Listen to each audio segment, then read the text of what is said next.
माननीय श्वेता सिंह जी। धन्यवाद अध्यक्ष महोदय। यह सभा राज्य सरकार से अभिस्ताव करती है कि बोकारो में अमृतसर कोलकाता इंडस्ट्रियल कॉरिडोर के अंतर्गत प्रस्तावित इंटीग्रेटेड मैन्युफैक्चरिंग क्लस्टर का निर्माण कार्य अविलंब शुरू कराई जाए। अध्यक्ष महोदय, जवाब आया है विभाग से, काफी लंबा चौड़ा है, लेकिन अंतिम मैं एक लाइन बस पढ़ना चाहूंगी, क्योंकि मेरी जो सारी समस्या है बोकारो को लेकर के यहीं से है, इसी लाइन से है। उक्त के संदर्भ में बोकारो स्टील प्लांट को चिन्हित भूमि के लागत राशि का पुनर्निर्धारण कर संशोधित प्रतिवेदन उपलब्ध कराने हेतु अनुरोध किया गया है, जो बोकारो इस्पात संयंत्र सेल के पास लंबित है।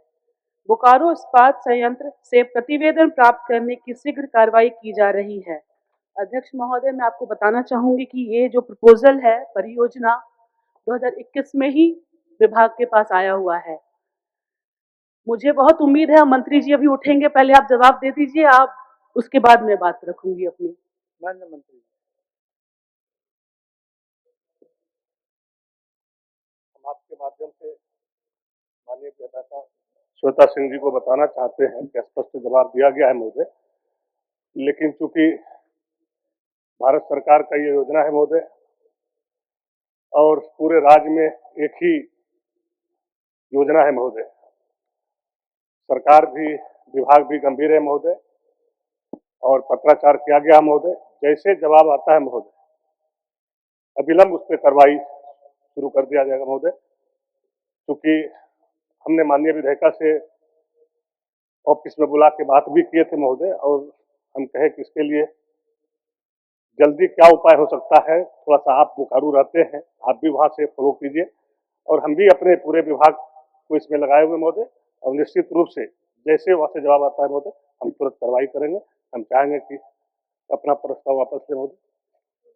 अध्यक्ष महोदय, इस पूरे सत्र में मैंने जो देखा है, मेरे जितने भी सम्मानित सदस्यगण थे सभी डिपार्टमेंट के काम से निराश हैं बहुत ज्यादा। मेरा कहना है कि मंत्री पद तो अध्यक्ष महोदय, मंत्री जो ये ट्रेजरी बेंच है ये तो आना जाना है, कोई परमानेंट यहाँ पे नहीं है, लेकिन विभाग तो पिछले 25 साल से यहीं पर है और हम लोग बहुत उम्मीद के साथ यहाँ अपनी परेशानियों को लेकर के आते हैं। निष्पादन न करके बार बार वही कॉपी पेस्ट जवाब कर दे देना, मुझे बस ये जानना है कि काम कौन करता है। अगर हम यहाँ समस्या अपनी लेकर के आते हैं तो उसको आप अपने विभाग को देते हैं, विभाग फिर वही जवाब कॉपी पेस्ट करके, मैं दावे के साथ कह सकती हूँ कि अभी और सत्र हमारा आना है, फरवरी में फिर होगा, साल में अभी अनेकों का ये सत्र चलेगा। पिछले सत्र में भी मैं पंचायती राज का समस्या लेकर के आई थी, जो बोकारो की बहुत बड़ी समस्या अध्यक्ष महोदय, फिर उसका जवाब वही रिपीटेड एक ही जवाब, सेल के पास लंबित है, सेल के पास लंबित है, उनका है, ये लॉ है, वो कानून है। हमें भूख लगी है, हमको खाना चाहिए। आप बोलते हैं आपका खाना बीएसएल के पास रखा हुआ है, पड़ा हुआ है, बीएसएल खाना देगा तो आप खाएंगे, नहीं तो आप भूखे मर जाइए। यही है हमारा रवैया। डिपार्टमेंट का काम है किसी भी तरीके से इतनी बड़ी परियोजना है, सिर्फ लाखों लोग की बात नहीं, लाखों लोग वो तो लाभान्वित होंगे, युवा पलायन तो रुकेगा ही, किंतु हमारे रेवेन्यू भी वहां से झारखंड की आने वाली है। रेवेन्यू का मामला है, बहुत ही सौभाग्यशाली हम लोग हैं कि बोकारो को इस परियोजना के लिए चुना गया।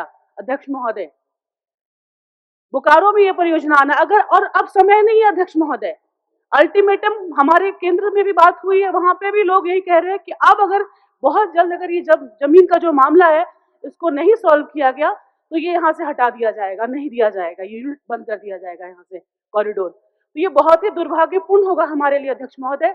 मेरा बस आपसे यही कहना है कि काम कौन करता है, किससे बात करनी होगी यहाँ पे, क्योंकि हमें रिजल्ट चाहिए, हमको भूख लगी है, हमको खाना चाहिए।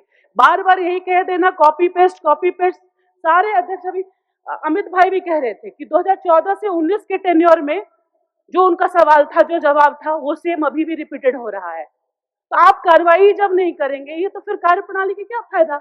हम क्यों अपना सवाल फिर लेकर के आएंगे? जब हमें निष्पादन ही नहीं होना है तो हम यहाँ सवाल ही लेकर के आना बंद कर देंगे। फिर तो मंत्री जी से पूछो, मंत्री जी। इनका काम कहाँ से होगा, कैसे होगा, अध्यक्ष किस महोदय, तत्परता के साथ होगा, आप बताइए। चूंकि बोकारो स्टील प्लांट का मामला है महोदय, ये जमीन उसके अधीन है और उससे लेना है महोदय। और चूंकि इसमें भारत सरकार का योजना है, भारत सरकार भी इंटरेस्टेड है जमीन दिलाने में, और माननीय विधायिका काफी चिंतित है, चूंकि ये पूरे राज्य में सिंगल मामला है महोदय। और इसको जब परसों हम लोगों ने डिस्कस किए तो काफी गंभीरता पूर्वक लिए हैं महोदय, और निश्चित रूप से महोदय कल ही हम इस पर मीटिंग करेंगे और इसका क्या रास्ता निकल सकता है महोदय, इस पर हम कार्य करेंगे महोदय। चलिए श्वेता जी वापस लीजिए। अध्यक्ष महोदय, बस मैं मंत्री महोदय से ये आश्वासन चाहती हूँ कि एक समय सीमा निर्धारित करके सेल को दीजिए। आपको नहीं हम कह रहे, आपसे समय नहीं बोल रहे, आश्वासन आप देंगे कि आप सेल को एक निर्धारित समय देंगे। इतने समय में अगर हमें नहीं रिजल्ट मिलता है अध्यक्ष महोदय, हमें कुछ ना कुछ समाधान निकालना पड़ेगा। ऐसा नहीं है, जो विभाग है, विभाग में एक से एक लोग बैठे हुए हैं, रास्ता हमें निकालना होगा जमीन लेने के लिए। तो आप हमें आश्वस्त करा दीजिए। आश्वासन अगर आप हमें देते हैं कि सेल को निर्धारित समय पे हम जमीन ये लेंगे, एक डेट तय हो, और वहां के डीसी भी हैं, उनका अगर इसमें होगा सही तरीके से तो निश्चित मैं अपना प्रस्ताव वापस लूंगी। माननीय मंत्री जी। अध्यक्ष महोदय, हमने स्पष्ट कहा महोदय कि कल ही मैं मीटिंग बुलाऊंगा, मैंने समय नहीं मांगा, और उसमें माननीय विधायिका को भी मैं रखूंगा, और इसका कैसे निष्पादन हो सकता है महोदय, उस पर हम कार्य करूंगा महोदय। माननीय मंत्री जी, मुझे आश्वासन दीजिए आप। मैं तो आश्वासन दे दिया कि कल ही मीटिंग करूंगा। काल बिल्कुल, बहुत बहुत मैं धन्यवाद। आपको भी मैं रखूंगा, अपना और कैसे विस्तार उसका वापस करती निष्पादन हूँ। होगा।